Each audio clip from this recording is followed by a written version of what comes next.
Welcome to the Living the Dream podcast with Curveball. If you believe, you can achieve.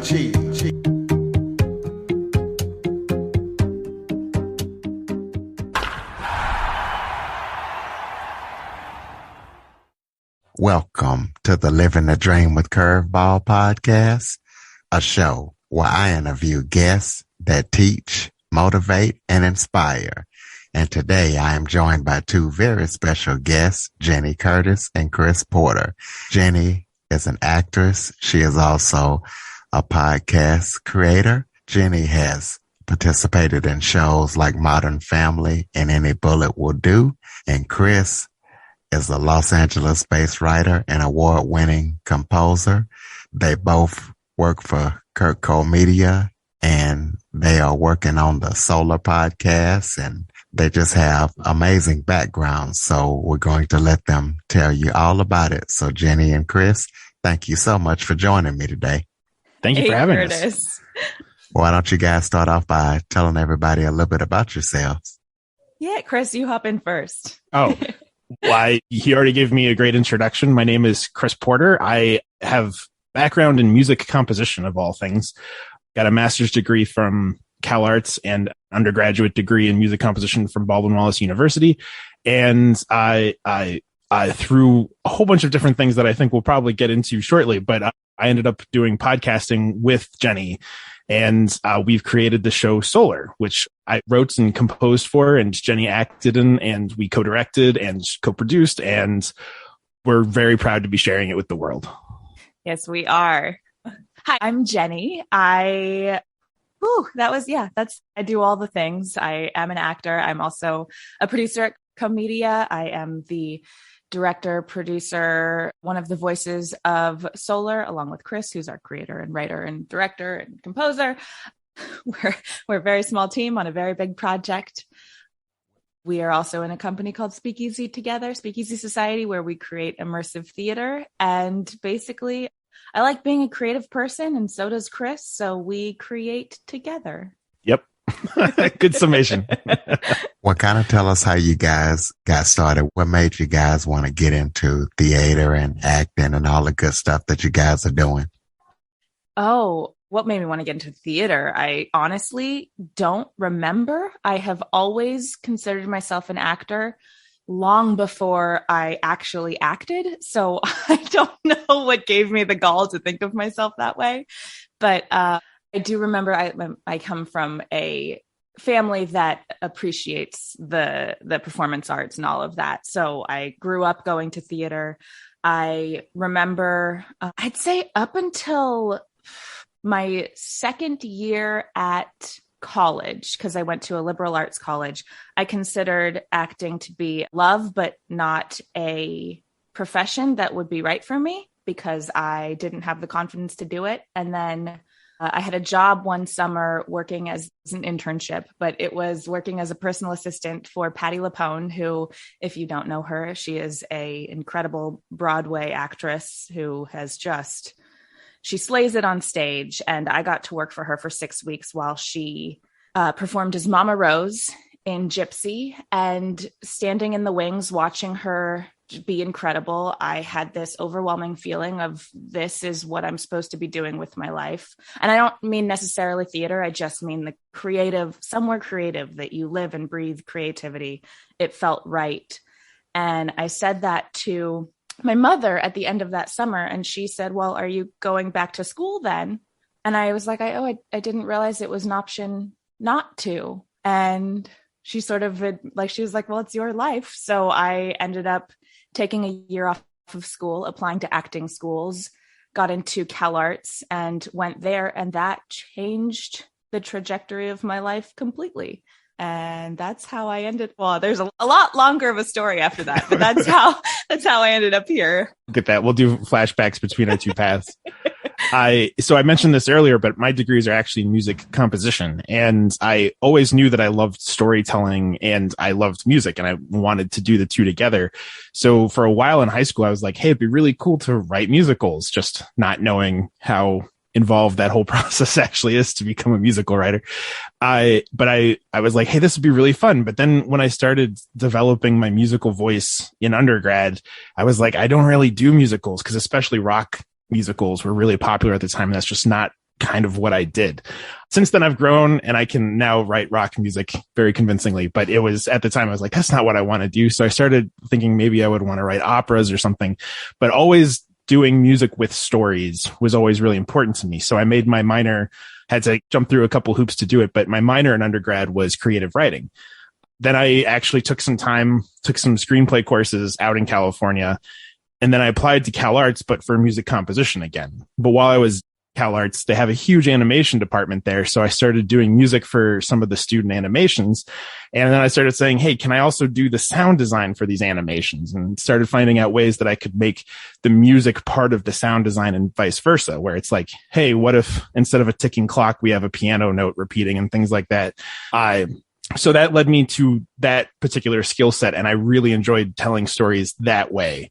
And then, as I put it, right after I graduated, I somehow got adopted by the theater school. In particular, close friend of both of ours, Julianne Just, she was doing her thesis project and she said, hey, Chris, would you come and do the music for it? And I did. And that was just like a whole new experience, getting like an actual group of actors, you know, at my fingertips who were willing to do these things and create these sounds. And it was a very cool experience.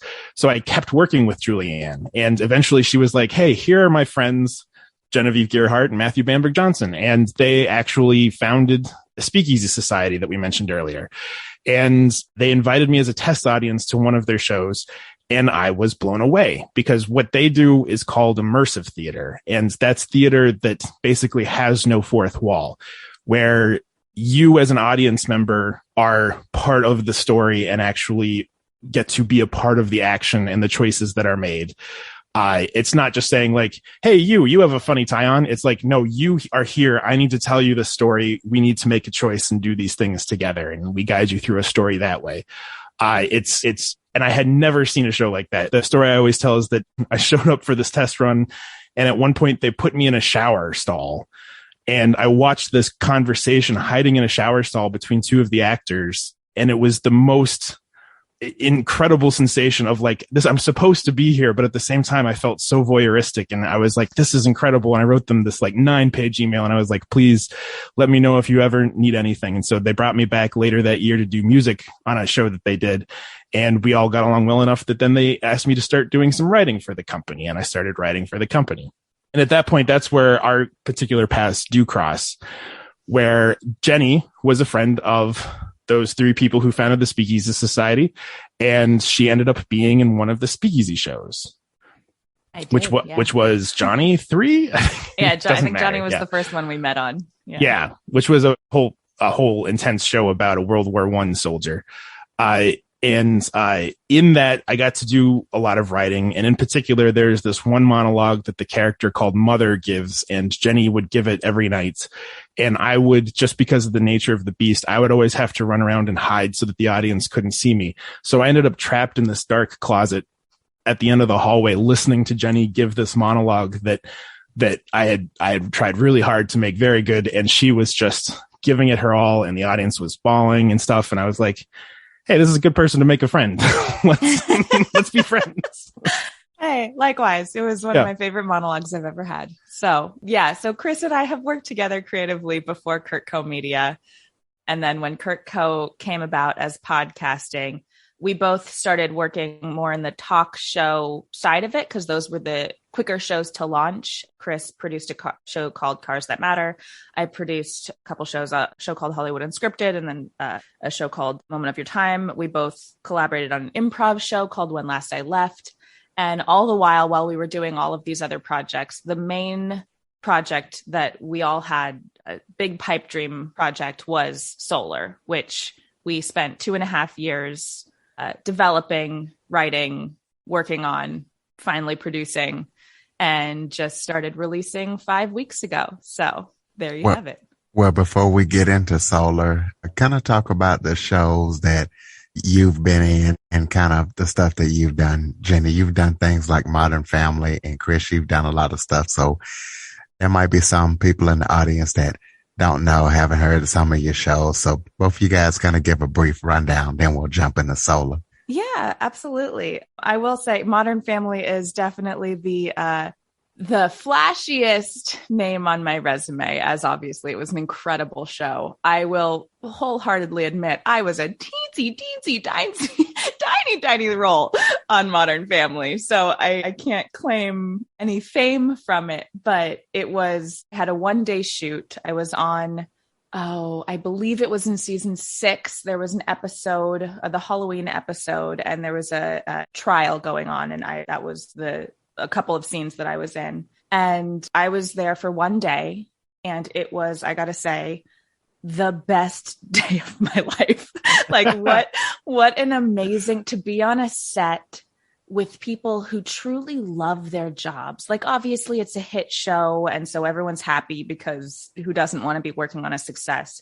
But it was one of the like friendliest, happiest sets I've ever been on, where, you know, everybody said hi to each other, made sure they knew who you were, even if you were this tiny little part. And it was such a day that will stay with me forever, because I truly felt appreciated, even though there was no need to appreciate me, because I was such a small little cog in this giant important machine. So I loved that Modern Family. I would say most of my acting roles, I mean, I don't know that most people will ever come across them, but yeah, as you mentioned, I had a movie called Any Bullet Will Do. We shot that in Montana in the winter in negative temperatures. It was a really incredible experience and really awful experience for a whole bunch of reasons that we would need a whole entire podcast to go through. And it was definitely one of those stepping stones to learning how to speak up for myself creatively, how to take care of myself creatively, and how to work as a team member in really, really hard conditions, because shooting an indie film in the mountains in the dead of winter is tough. But it was definitely an experience that, again, I will treasure, as hard as it was. I'm trying to think what other roles I could tell you about, like the Speakeasy Society, if anybody's listening. What about Postpartum? Oh, Postpartum was a really fun one. Yeah, that's a short. I know it's on Amazon Prime. And I will say, like, so one of my dreams when I was younger, one of my dream roles to look up to was the character of Lisa in Girl Interrupted, who was Angelina Jolie's, Oscar-winning role. And she's just this truly disturbed woman. And, as an artist, I want to play those roles. I think they're a lot of fun. And so when this came across I didn't have a desk when I got emailed the script, whatever. And I had this audition, and I was like, wow, this is very much the type of role that fills that need or scratches that itch or whatever. So it was set in an insane asylum, and I got to really dig into the dark recesses of my mind. And it was one of, to sidestep a little bit and go back to Speakeasy, one of the show of Johnny, everybody said when we arrived to our first rehearsal, we were going around the room and saying, like, what do you want to do here? Or what do you want? Why are you here? What do you want to do? And it was a really tumultuous time, I think, for me, but I think also in the country. And one of my answers was, I just want to cry. I would like the opportunity to cry. So Chris wrote in his script lots of opportunities for me to cry. And I don't remember that. So that's with Postpartum, it was very much like that, where there was a day where they were like, okay, you've got to dig in there and you've got to lose it on take after take after take after take. And it was incredibly cathartic for me, because I think that was the first time I'd been faced with that challenge on film, where, in theater, you're living through it. So I think it's a lot easier to organically get to your emotions because the scenes build naturally. And on film, sometimes you're dropping in right at the moment where you're supposed to be at the height of your emotions. And so it was the first experience for me where I really had that challenge and had to deliver, because it wasn't like on a set with friends. It was on a set with professionals, and I was getting paid for this, and I better deliver. And I really enjoyed that challenge. And I think was the first time I thought, oh, I think I can do this professionally. I should have known that before accepting a paid job, but but I really enjoyed it because I feel like set a challenge for me that I was able to step up to. And it was a fun experience. Yeah. Your turn. Similarly, I kind of took my first job not telling anyone I didn't know what I was doing. I had mentioned that after I got my BFA in music composition, I took some screenplay courses out here in California. And it turns out that was a great place to do networking because there were a whole bunch of screenwriters who were also looking to get their films made. So I was trying to also be like, hey, I'm a composer. And someone did think that I had actually scored a silent film because I had written a piece in undergrad called Keystone Cops, which was meant to mimic the silent film Keystone Cops. And they thought I had written a whole silent film score before. So they said, hey, I just did a silent film. Would you score it? And I was like, yes. And didn't look back, figured out how to do it and got it done. Everyone was very happy. I ended up working with him on a bunch of other small indie films. He works out of Michigan. Joshua Quartate is his name. And it's through there that I actually won a couple of awards for my scores on his films. The other part, much more niche that people wouldn't know of, is I got to write a whole bunch of songs for an education platform based out of Singapore. So I never actually got to go to Singapore, but I had a friend from graduate school who had gone to CalArts, Davis Vu, and then he had gone to Singapore, and he was like, hey, can you come and do the music and sound for this whole animated series?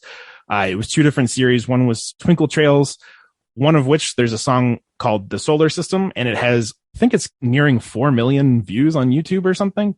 Definitely the most viewed, listened to anything I've ever done in my life. But then there was this other program that I did the animation, sound, and music for called DQ Hero.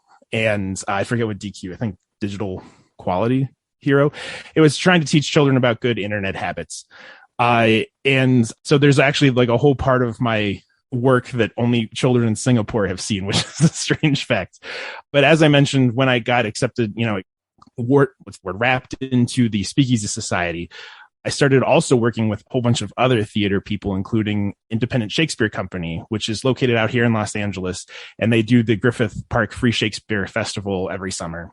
And so I got to do a bunch of their shows, and it was so much fun getting to do that and work with different directors who trust your voice and they see what you're contributing.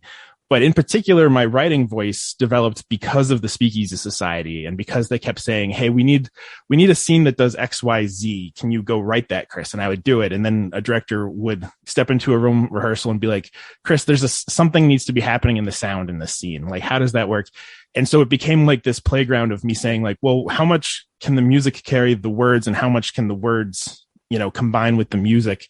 And that's really what helped me be a better writer and composer. And I think back to that screenplay workshop where I was trying to network and lie to people about my experience. And there were actually 2 people there, husband and wife, who one was a composer, one was a writer. And they specifically told me that I needed to pick either writing or music, that I couldn't do both. And it would take forever and be too much professionally. And I remember like thinking about that for like months and being like, are they right? Do I need to quit one or the other? And I don't think they gave bad advice, but it just wasn't the right advice for me because I don't think I would have been happy had I given up one or the other. So the fact that I kind of just kept trying to do both, and God smiled down on me and put me with the right people and put me in the right circumstances so that I can be doing both. And it's the most fulfilling output of my career. Hell yeah. Well, let's jump in and talk about Solar. Tell us what that is and how can we listen, and tell us all about it. You want to take it, Chris? I'll take the first part, then you take the second. So we can go origin story to how they can listen to it. But definitely early on in the early days of CurtCo Media, there was conversations of we wanted there to be a narrative podcast. And I was like, hey, I have this idea about people on board a spacecraft that's damaged in close orbit to the sun. Just because I'd seen so many science fiction movies about going out to the far reaches of space, I was like, it'd be cool to have something that goes inwards and see what happens there. So they gave me a week to write up a full pitch. And by full, I mean, we still didn't even have half the characters in that pitch, but at least it was like, here's how the story could work and how the story could unfold. And got greenlit for the development process. And so we started writing it, and I would write certain portions, and then we would have actors come in to like read them at times just to make sure that things were developing appropriately. And eventually it turns into this show about a damaged spacecraft that has been damaged because of an immense solar flare that not only overloaded the ship, but was pointed directly at Earth. So these two crew members are not only struggling to connect with each other to survive, they're struggling to try to reach Earth, which they don't even know if it's functional to be able to, help them in any way, shape, or form.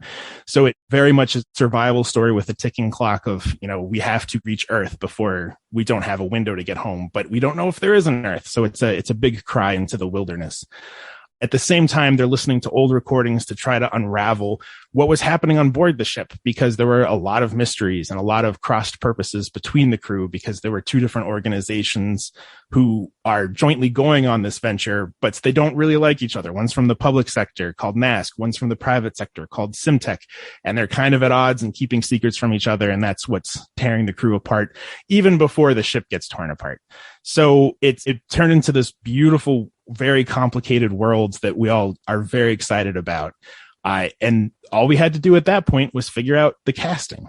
So go ahead. I was going to say, from that level, just to put it in a quick nutshell of on the top, Solar is an audio drama. It is a cinematic story told only through performance and sound design and music. And it is 12 episode with 13 additional scenes that come out outside of the episodes.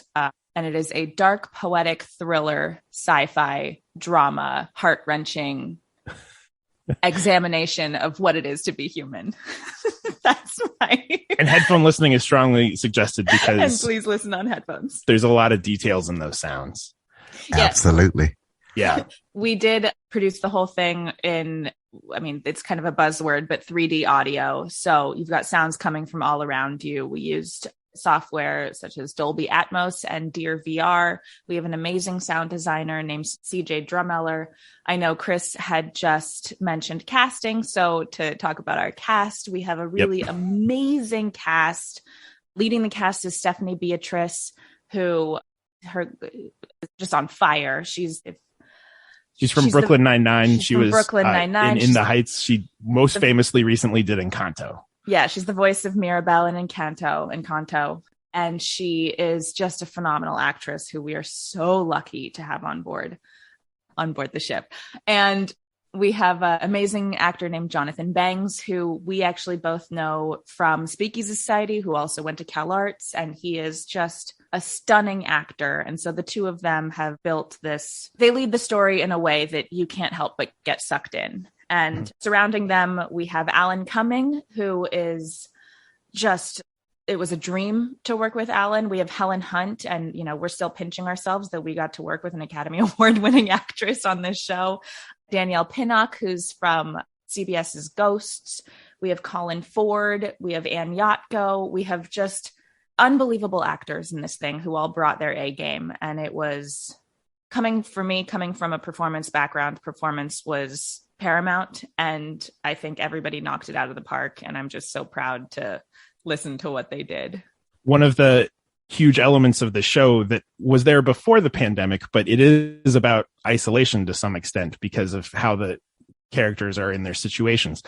And so as coming then out of the pandemic, it had this extra resonance to the whole story of like, well, now we all actually really do know what isolation feels like. And we also, fun facts, had to record each of the actors separately, one at a time, which means that Jenny had to be there and be the person that they were interacting with for the whole shoot, so that even when you listen to it and two people are talking, they weren't actually talking to each other, and had to be carefully directed and edited and mixed so that it would be these people talking to each other and not just reciting their lines. Yeah, so, it was just an incredible process. Yeah. So what would happen is, the actor would be in the booth. And like I said, I believe in getting the best performance out of people. We're not going to just make them say the lines, right? As I know that might be one way of doing it. We wanted them to actually get to act through the scene. So I would be on the other side of the glass because it's the pandemic. So we weren't interacting in person or face to face. There was a barrier between us.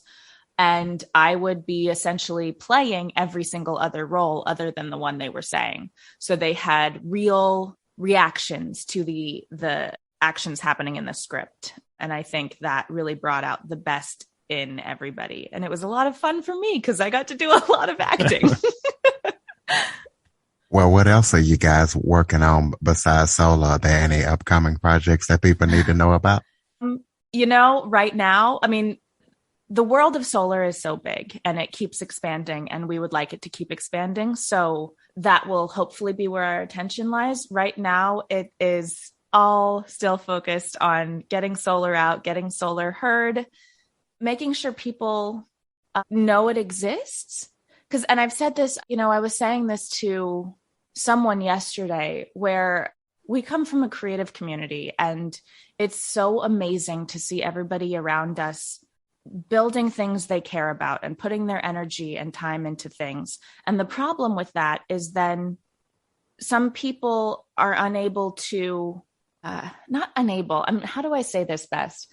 It's really hard to get people to actually support each other's work, because everybody's got their own work they're focused on. And, we've all been guilty of the same thing. And I try really hard not to do that. I try to support everyone around me and pay attention to their projects as well. But it's hard in a world where there is such an not overactive. What's the word I'm looking for? It's just their work is overproduced now. There is so much noise out there. It's really hard to cut through it. And so I really hope that people take the time to find something of quality and pay attention to that and support it, so that more work of quality rises to the top. And so right now, all of our attention is on getting people to pay attention. So I'm not quite sure when this will be released, but as of right now, as of this date, as of recording, we're halfway through the episodes that have been created for season 1. So there's still definitely a lot more story to tell, and we encourage everyone to jump on the train and binge up to now if they want to.